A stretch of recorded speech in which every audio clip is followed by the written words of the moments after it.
essayer de légitimer non seulement les attaques du Rwanda contre la République démocratique du Congo et son peuple, mais aussi ses attaques contre l'architecture juridique même de cette organisation. Nous avons écouté le Rwanda chercher à légitimer sa guerre après le déplacement de millions de civils, après le pillage de nos ressources par centaines de tonnes et même après l'assassinat de dizaines de casques bleus et de soldats de la paix africains. Je rappelle à ce Conseil que hier, le haut-commissaire aux droits de l'homme a documenté des exécutions sommaires d'enfants par la coalition RDF M23 à Bukavu. Monsieur le Président, Mesdames et Messieurs les membres du Conseil, tenter de justifier l'exécution d'enfants est si abject et ignoble que cela ne recevra aucune réponse de ma part aujourd'hui. Monsieur le représentant permanent du Rwanda, vous avez déjà perdu le combat de la vérité. Merci. Mesdames et Messieurs, bonjour. Vous êtes sur l'élan africain et vous avez bien évidemment raison. L'actualité, c'est les États-Unis d'Amérique qui viennent d'annoncer qu'ils prenaient des sanctions contre deux personnalités importantes dans la crise congolaise, à savoir le général à la retraite rwandais James Kabarebe, actuellement secrétaire d'État au ministère des Affaires étrangères, chargé de l'intégration régionale, et du porte-parole de la rébellion du M23, Lawrence Kanyuka. Tous les deux sont sanctionnés par les États-Unis pour leur rôle dans ce qui se passe à l'est de la République démocratique du Congo, où la rébellion du M23 continue de déstabiliser le territoire congolais. La réaction des autorités congolaises à l'annonce de ces sanctions a été évidemment de se réjouir, parce que c'est ce qui avait été demandé par les autorités congolaises depuis le début, que la communauté internationale réagisse et prenne des sanctions, que condamner, que demander le retrait des troupes rwandaises de l'Est de la République démocratique du Congo n'était pas suffisant. Il fallait des gestes. Et donc, le geste, c'est que les États-Unis ont franchi ce pas de prendre des sanctions. Déjà mercredi, lors de la réunion du Conseil de sécurité sur cette crise à l'est de la République démocratique du Congo, la ministre des Affaires étrangères, Thérèse Kaikwamba Wagner, avait insisté sur le fait qu'il fallait des actions concrètes pour obliger le Rwanda à retirer ses troupes de l'est de son pays. Et elle avait d'ailleurs demandé, elle a demandé que on procède au vote au Conseil de sécurité pour voir s'il y avait des sanctions à prendre ou pas. Le Président, 3 réunions en moins d'un mois. Aujourd'hui, vous avez tous condamné le Rwanda dans vos discours. Je m'excuse. Tous, sauf les A3, à savoir l'Algérie, la Somalie et la Sierra Leone. Mais il n'y a toujours pas de résolution. Le temps des compromis interminables est révolu. Il est temps d'agir. La République démocratique du Congo exige un vote public dans les plus brefs délais sur une résolution qui dénonce clairement l'occupation du Rwanda et qui exige le retrait de ses troupes. Une résolution qui défend la Charte des Nations Unies. Assez de prétextes, assez de relativisme culturel derrière lequel se cache un attentisme aux conséquences tragiques. Que chacun assume sa position au grand jour. Monsieur le Président, Excellences, Mesdames et Messieurs les membres du Conseil, il est temps de voter.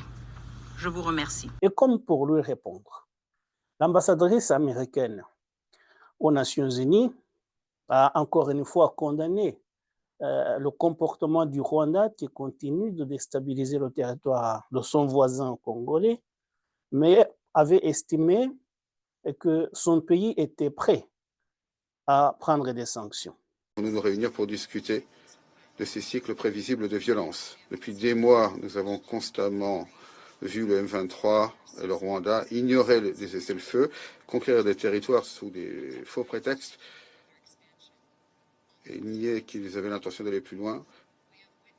Tout cela pour reprendre ce cycle. Nous avons vu le M23 semer le chaos, les violences contre les civils dans les rues de Massissi, Goma et maintenant Bukavu.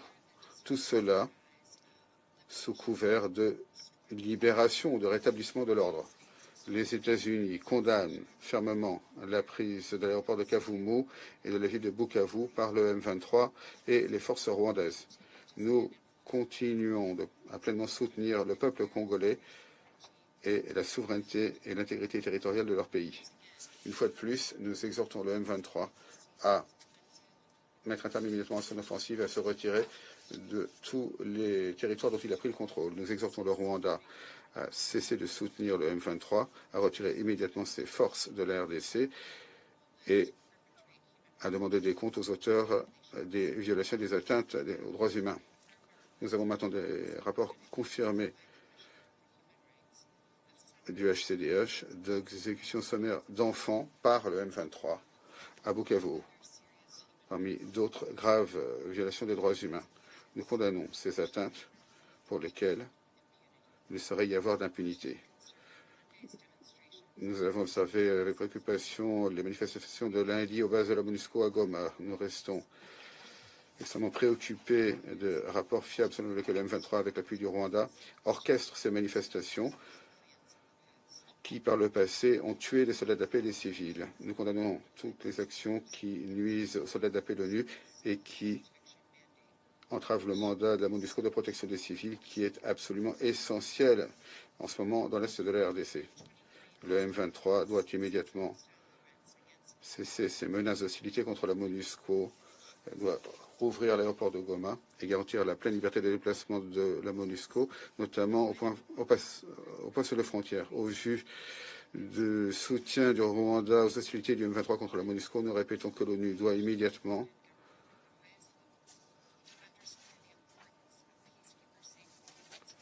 signifier aux dirigeants rwandais l'importance de la sûreté et de la sécurité des soldats de la paix. Sans changement dans le comportement du Rwanda, l'ONU doit révéler la capacité du Rwanda à participer de manière constructive au maintien de la paix de l'ONU.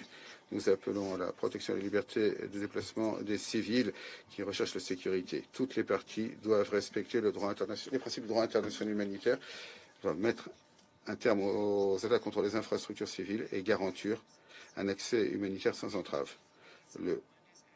Les actions du M23 et du Rwanda ont également créé des espaces permettant à d'autres groupes armés de mener leurs propres assauts de violence contre les civils congolais. Nous condamnons les dernières attaques atroces menées par la Codeco. Nous saluons la réponse rapide de la MONUSCO pour défendre la population contre de nouvelles violences. Ce conflit a également aggravé l'exploitation et les trafics dans l'est de la RDC, l'exploitation du secteur des minerais. De nombreux minerais font l'objet de contrebande à l'international, y compris à travers les pays voisins. Nous exhortons la fin immédiate de l'achat des minerais dans les zones contrôlées par le M23, notamment dans les régions que le gouvernement de la RDC a qualifié de zone rouge. Il est plus que temps que le Conseil de l'ONU et la communauté internationale fassent preuve d'une réponse ferme et sans ambiguïté face aux agissements du M23 du Rwanda qui mettent à mal les perspectives de la paix et qui rapprochent la région d'une guerre généralisée. Nous appuyons pleinement l'appel du Conseil de paix et de sécurité de l'Union africaine en faveur de la reprise immédiate des négociations et du dialogue avec tous les États et toutes les parties non étatiques, militaires comme non militaires, y compris le M23, dans le cadre des processus de Luanda et de Nairobi. Il faut faire pression de manière intense pour forcer le Rwanda à revenir à la table des négociations dans le cadre du processus de Luanda dirigé par l'Angola et devrait de bonne foi un règlement diplomatique au conflit dans l'est de la RDC.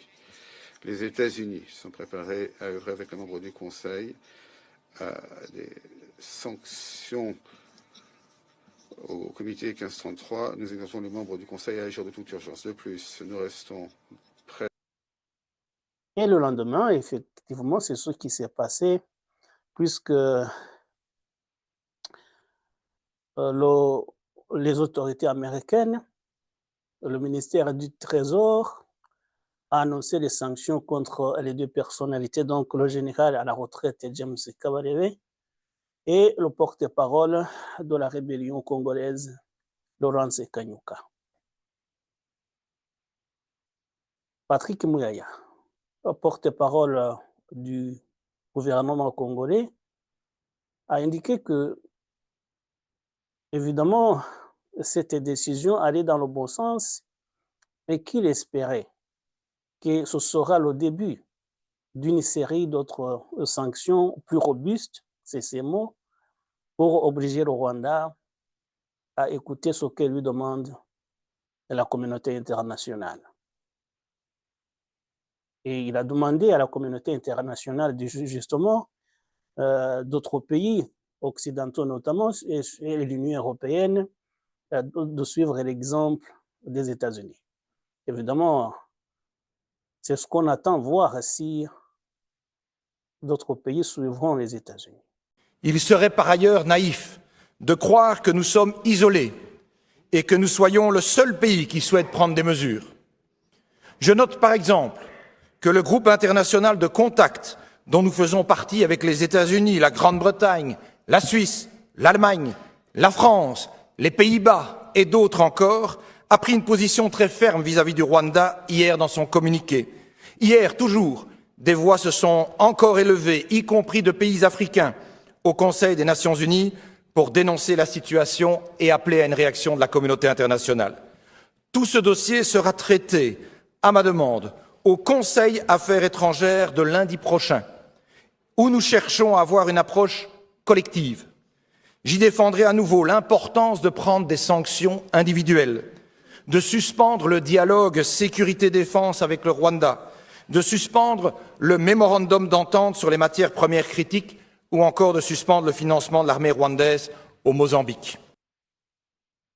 Mais côté rwandais, déjà la porte-parole du gouvernement, Yolande Makolo, a estimé que cette décision n'était pas bonne.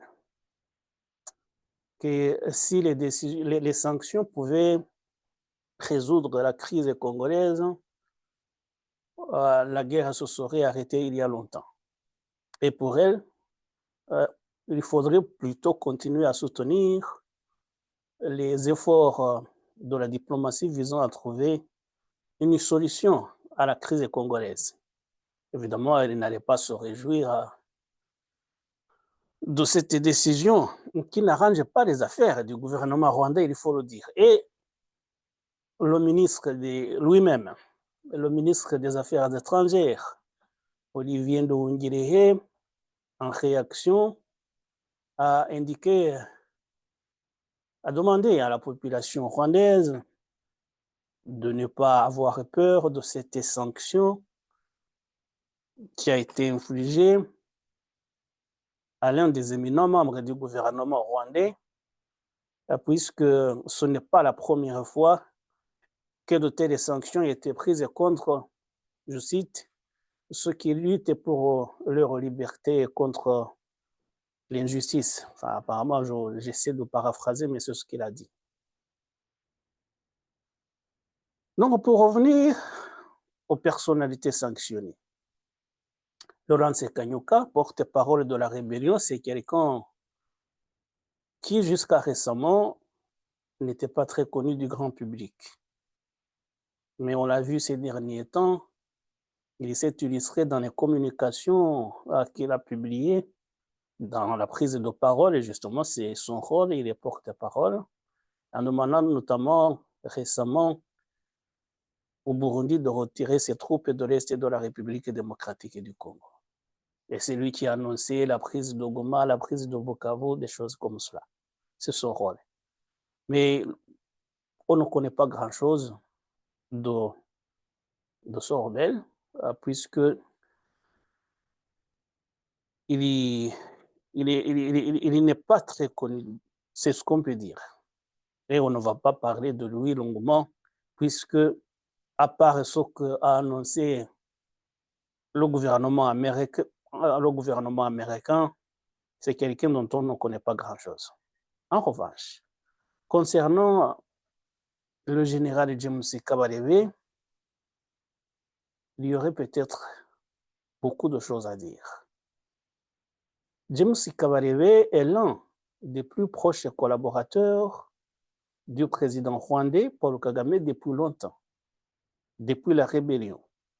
James Kabarebe fait partie des premiers rebelles qui ont lancé l'offensive contre le gouvernement rwandais de l'époque le 1er octobre 1990. À la mort de leur commandant de l'époque, Fred Rwigema, 2 jours après avoir lancé les hostilités,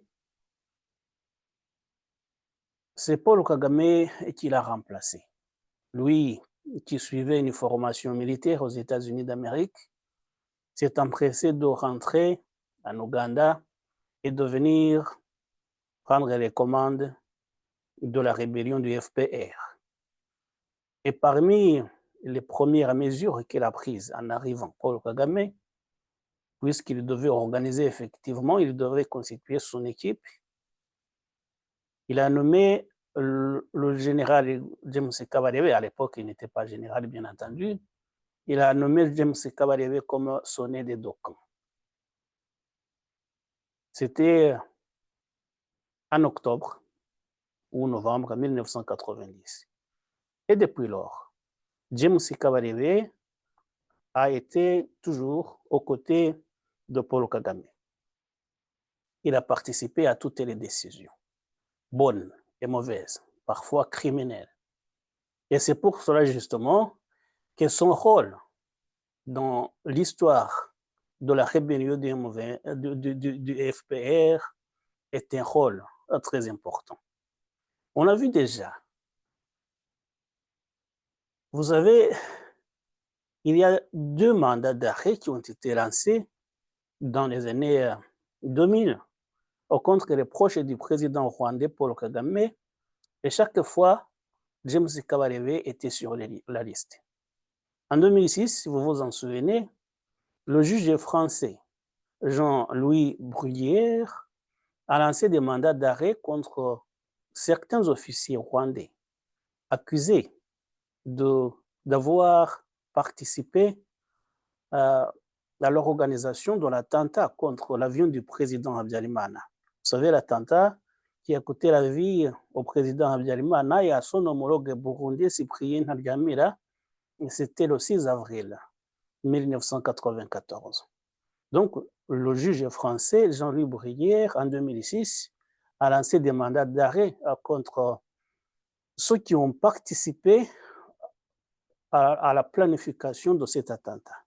Et James Kabarebe faisait partie. C'était en 2006. Et en 2008, André Meirelles, juge espagnol, a lancé lui aussi des mandats d'arrêt contre 40 personnalités proches du président Paul Kagame, accusées d'avoir participé à l'assassinat des prêtres espagnols par le FPR, encore en rébellion. James Kabarebe figurait en bonne place sur la liste des 40 officiers rwandais proches de Paul Kagame qui devaient être traduits devant la justice. Évidemment, ces 2 mandats d'arrêt n'ont rien donné puisque le gouvernement rwandais a déployé beaucoup d'efforts diplomatiques et puis finalement, les procès n'ont jamais eu lieu. Mais c'était pour vous dire l'importance du général James Kabarebe dans la prise de décision aux côtés du président Paul Kagame depuis la rébellion et jusqu'à la prise du pouvoir par le FPR en 1994. C'est quelqu'un de très proche, apparemment de confiance, depuis 35 ans déjà. Et en 2016, justement, on l'a vu. Lui, le général James Kabarebe, c'est pour cela justement que c'est intéressant de savoir pourquoi lui, il mérite des sanctions qu'il vient de subir En 1996, lorsque le président rwandais, qui était alors vice-président, mais c'était le véritable patron du pays, a décidé d'envahir le Zaïre de Mobutu, c'est à James Kabarebe qu'il a confié le commandement de l'armée qui devait aller se battre au Zaïre et qui a fini par renverser le président Mobutu en mai 1997. Et vous le savez, on a dit ici, après la chute du président Mobutu, Laurent Désiré Kabila, choisi par le Rwanda pour occuper le fauteuil présidentiel à Kinshasa, a nommé le général James Kabarebe comme son chef d'état-major. Vous voyez, un officier rwandais qui devient chef d'état-major dans un autre pays. C'est ça. Mais c'est lui qui était chargé par Paul Kagame de transmettre ses ordres à leur protégé alors, Laurent Désiré Kabila. Laurent Désiré Kabila, en fait, devait obéir aux ordres venus de Kigali, puisque c'est le général James Kabarebe qui le contrôlait. Et on a dit également, Laurent Désiré Kabila, il serait finalement par cette façon de faire, d'être traité comme un paillasson, a fini par se révolter. Et il a limogé le général James Kabarebe. Et il a prié le Rwanda de retirer son armée du Congo. Et fâché, le président Paul Kagame a décidé d'organiser une autre expédition militaire qui devait aller renverser cette fois-ci le président Laurent Désiré Kabila. Et c'est le même, le général James Kabarebe, qui s'est vu confier la responsabilité d'aller encore une fois changer le pouvoir à Kinshasa. Vous savez, on ne va pas revenir là-dessus, mais ils ont échoué suite à l'intervention de l'Angola et du Zimbabwe, mais normalement, ils étaient tout près du but. C'est le général James Kabarebe qui a tout fait, au nom évidemment du président Paul Kagame. Mais ce qu'il faut dire, c'est que ce soit au moment de la première invasion en 1996, et que ce soit lors de cette expédition en 1998 et qui s'est finalement soldée par un échec, chaque fois, lors de ces interventions-là, il y a eu beaucoup de crimes. Des crimes contre la population congolaise. D'abord aussi contre les réfugiés rwandais qui ont été massacrés massivement, à part l'armée rwandaise et par ses soutiens ougandais et burundais à l'époque. Et en 1998, ça a été pareil. Donc, il y a eu beaucoup de crimes qu'a commis l'armée rwandaise au Congo et le général James Kabarebe se trouvait au premier rang de ceux qui prenaient des décisions. Ce qui veut dire, en réalité, si les États-Unis prennent des sanctions maintenant, ils ne doivent pas se baser seulement sur ce qui se passe actuellement avec la rébellion du M23, mais ils devraient également considérer ce qui s'est passé il y a maintenant plus de 25 ans, parce que beaucoup de crimes ont été commis. Et vous le savez aussi, comme le disent les États-Unis, James Kabarebe, en fait, a gardé des contacts au Congo. Et c'est lui qui fait tout. Les États-Unis disent que c'est lui qui joue le rôle de médiateur entre l'armée congolaise et entre l'armée rwandaise. Évidemment, il est à Kigali, mais on pourrait croire qu'il n'y est pour rien et qu'il est membre du gouvernement, désormais civil, puisqu'il a pris sa retraite de l'armée. Mais en réalité, ce que disent les États-Unis, c'est vrai. C'est lui le moteur de ce qui se passait là-bas. Et lorsqu'il s'est retiré de l'armée, il a pris la retraite. de RDF, le Rwanda Defense Forces, les forces armées, les forces de défense rwandaises, il s'est vu confier immédiatement ce poste de secrétaire d'État au ministère des Affaires étrangères chargé de l'intégration régionale. Et si vous lisez bien l'appellation de ce poste, qui était d'ailleurs avant occupé par un autre proche du président Paul Kagame, si vous avez bien l'appellation de ce poste, l'intégration régionale, on comprend justement que ce qui intéressait Paul Kagame en nommant James Kabarebe à ce poste-là, c'était les affaires congolaises. Maintenant, c'est devenu en fait officiel, on sait qu'il le faisait avant, mais c'est devenu officiel, ça veut dire que sa mission principale, c'est de déstabiliser l'Est de la République démocratique du Congo, de superviser l'extradition des minerais et leur commercialisation. C'est ce qu'il fait en réalité, même si on pourrait penser peut-être que c'est des affaires régionales comme la communauté, les États de l'Afrique et de l'Est, mais ce qui est le rôle important de James Kabarebe, en réalité, c'est de déstabiliser l'Est de la République démocratique du Congo par ses contacts. La rébellion du M23, qui a ressurgi en 2021, les membres de ce mouvement étaient pour la plupart en Ouganda, les autres au Rwanda. Il a fallu réorganiser tout cela.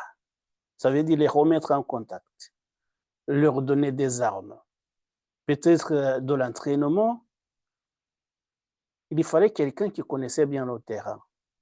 Et James Kabarebe, c'est lui justement qui connaissait aussi bien l'Ouganda, où il est né et grandi, pays dans lequel il a servi au sein de l'armée, Yoweri Museveni, évidemment le Rwanda maintenant, qui est son pays, et le Congo, dont il a dirigé l'armée, il a été chef d'état-major.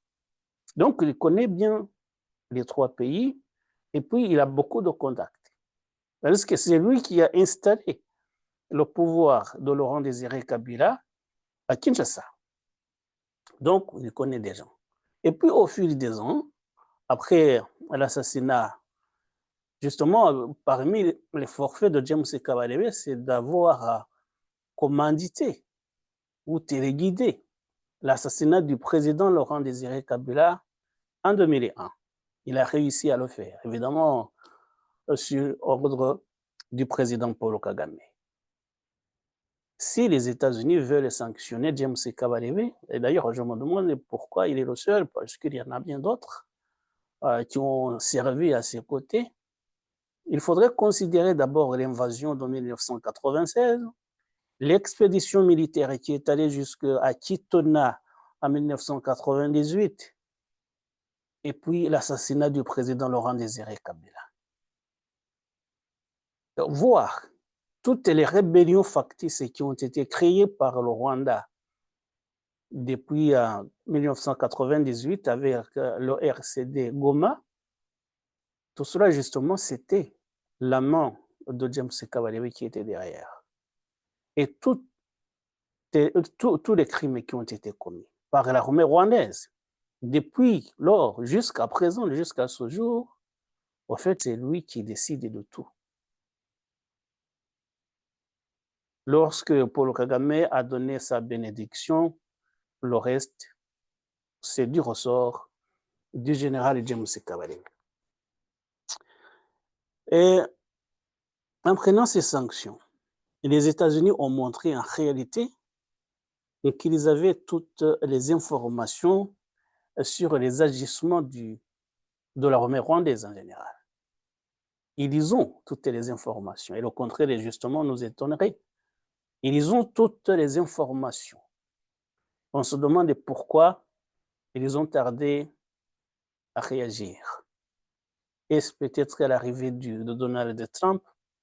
C'est lui qui a pris cette décision parce que lors de notre dernière émission, nous déplorions l'absence, le silence des États-Unis.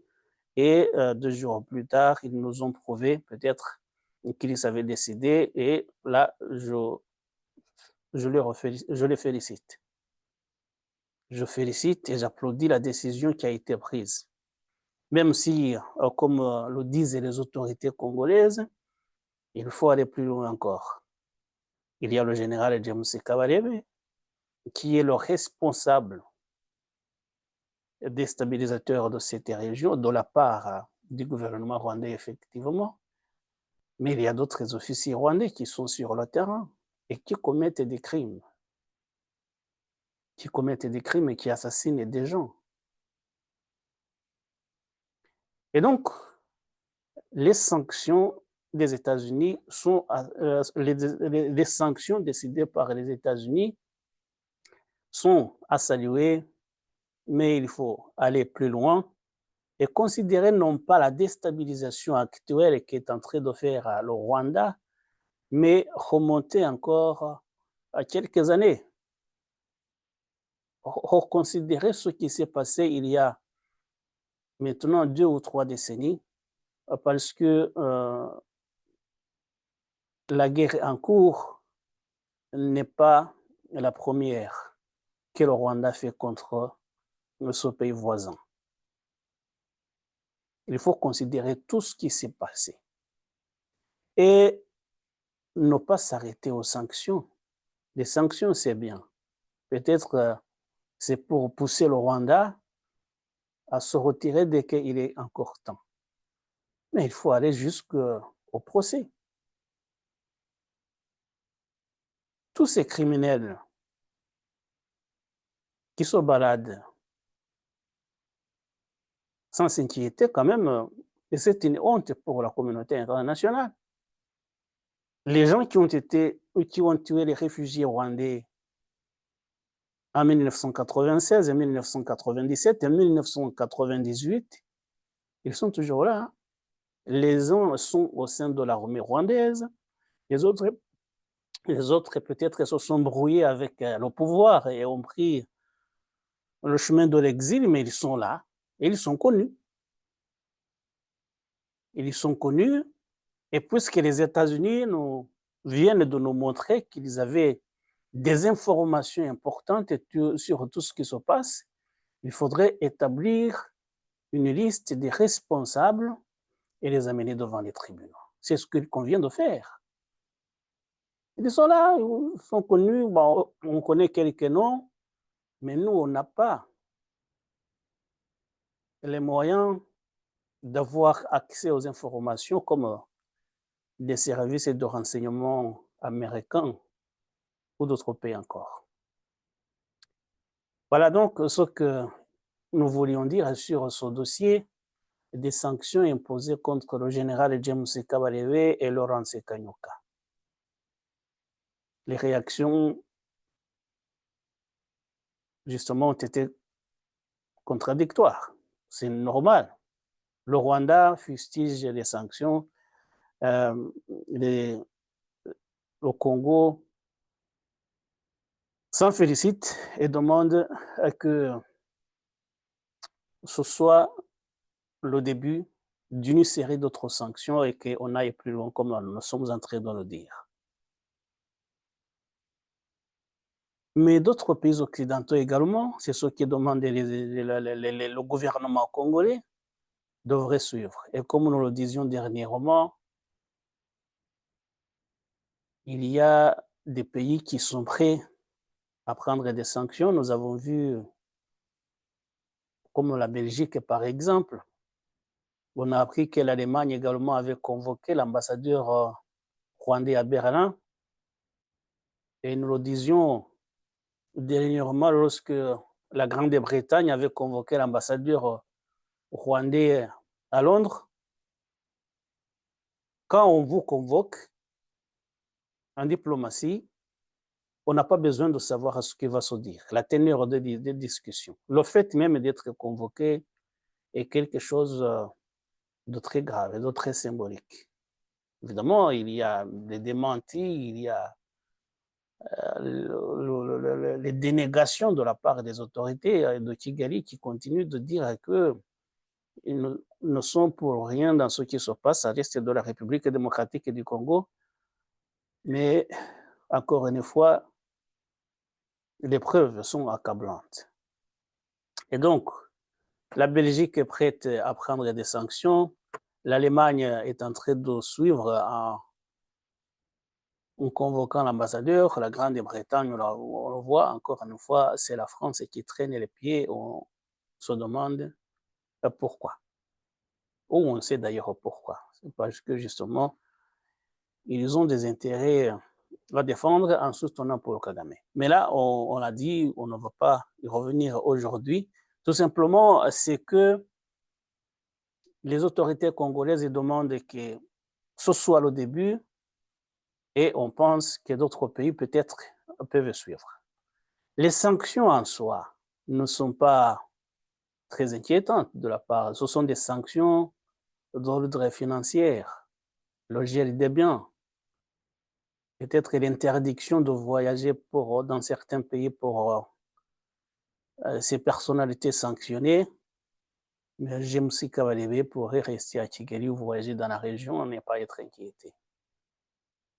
Mais s'il y a, maintenant, même si ça a été le cas que les mandats d'arrêt n'ont servi à rien, mais si la Cour pénale internationale émettait des mandats d'arrêt contre non seulement James Kabarebe, mais contre tous ceux qui ont une part de responsabilité dans les crimes commis à l'est de la République démocratique du Congo, je pense peut-être que ce qui s'est passé en 2006 et en 2008 ne peut pas se reproduire.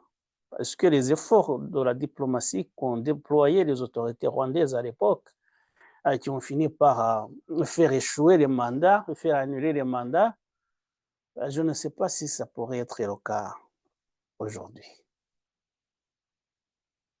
Et les autorités congolaises ont déployé également beaucoup d'efforts diplomatiques qui sont en train de porter les fruits, on le voit maintenant.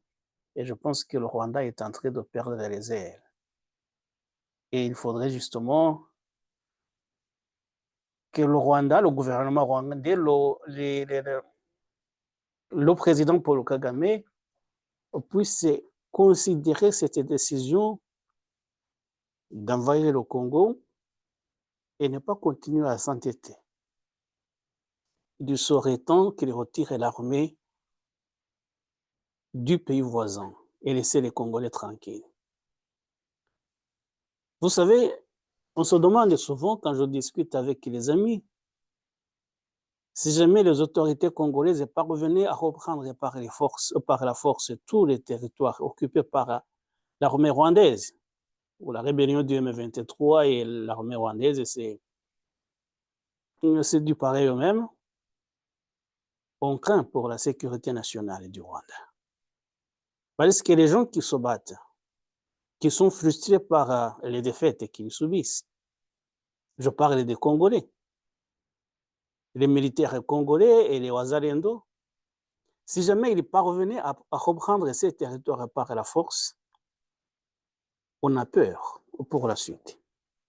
Ils peuvent entrer sur le territoire rwandais et s'ils peuvent se venger, ce serait terrible. Ce serait terrible, on les comprendrait même si on ne souhaite pas qu'une telle chose arrive dans la région. Il faudrait simplement que cela s'arrête et la décision est entre les mains du président Paul Kagame. Et voilà, mesdames et messieurs, c'était le dossier concernant les sanctions prises par les États-Unis. Et on espère, comme le disaient les autorités congolaises, que ce n'est que le début et que cela pourra contribuer à la résolution des problèmes si le Rwanda décidait de retirer son armée des territoires et qu'il occupe. Merci de nous avoir suivis. À très bientôt pour d'autres sujets. Au revoir. Le M23, soutenu par l'armée rwandaise, a continué sa progression dans les provinces du Nord Kivu et Sud Kivu.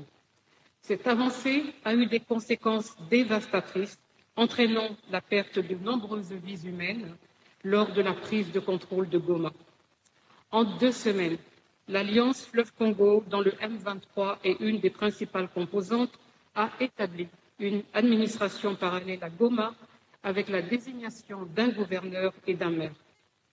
Au sud Kivu, le M23 s'est emparé de l'aéroport de Kavumu et de la ville de Bukavu, la capitale de chef-lieu de la province le 16 février.